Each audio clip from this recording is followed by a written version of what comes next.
Hey y'all, welcome back to Life More Abundantly with Chauncia. I wanted to hop on here again to give another word of encouragement to someone that is dealing with waiting. Whatever you're waiting on God for, this word is for you. And so I was cooking dinner earlier today, and the girls were just so impatient because they were hungry, and they were just whining. They were like, "Mom, is it done yet? I'm ready to eat. I'm hungry."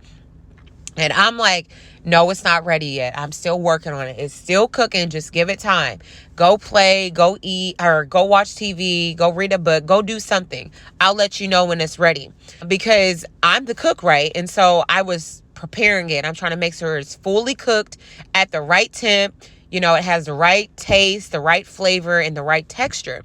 And so, in my mind, I'm like, it's got to be right. I can't just give them anything because I don't want them to be sick. I don't want what I'm preparing, to be any conflict towards them. And so I'm going to prepare it to the best of my ability. And so, come on here, Holy Spirit. And so I continued to cook.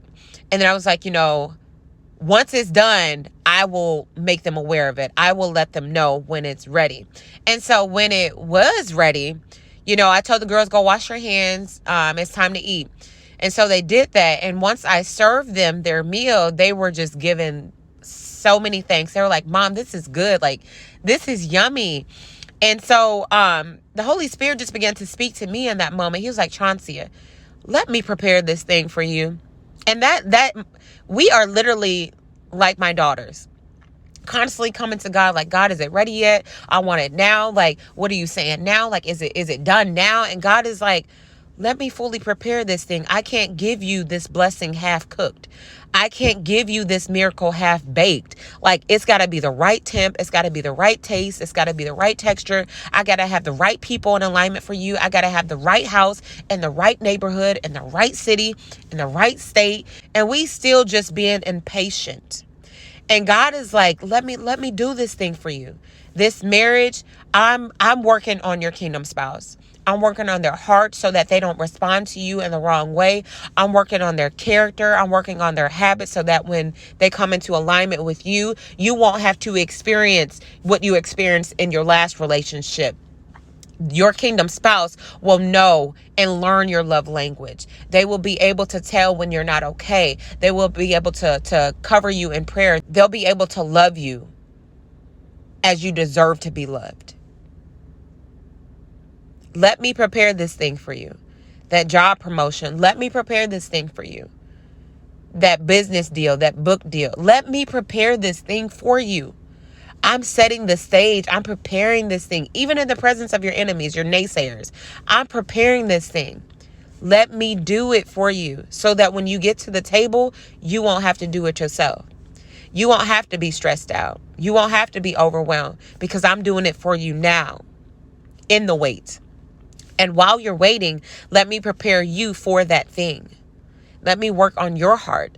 Let me work on your mind. Let me work on your health. Let me work on your habits. And God is saying it's going to be ready sooner than you think, sooner than you realize. But what I need you to do is shift your focus from the thing and to put your focus on me, because you're allowing the promise to consume you. And that's not my desire. I don't want you to be consumed by kingdom marriage. I don't want you to be consumed by this move. I don't want you to be consumed by this promotion or this elevation.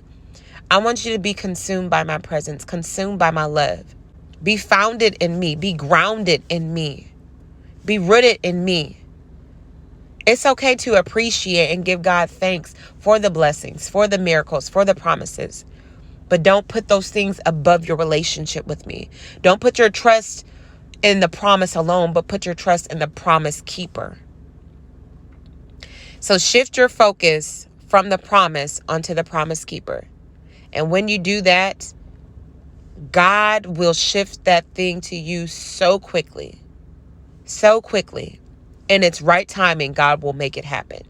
And when God says it's time for something to happen, ain't no devil in hell, ain't no family member, no enemy, no stranger, no mountain, nothing that can come up against you and your promises when God says it's time. That's just like when it's time for a mother to give birth to their child. When that water break, child, it's time. Ain't no, oh, let me plug the water. No, child, no. When it's time to birth a promise, baby, it's time, and it's coming at any moment, at any second. It's coming. And that's what I feel in my spirit. Like, oh my God, I feel this thing. It's coming any day now. Expect it any day now. No, don't be consumed with thinking, with dwelling on it constantly.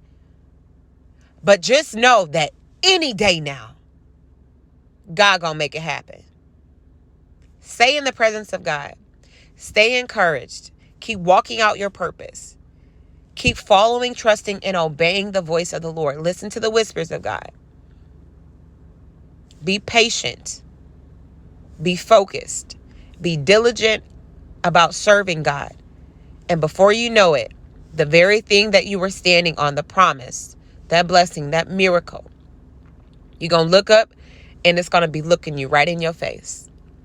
You're going to go from praying about it to praising God for it. Be blessed.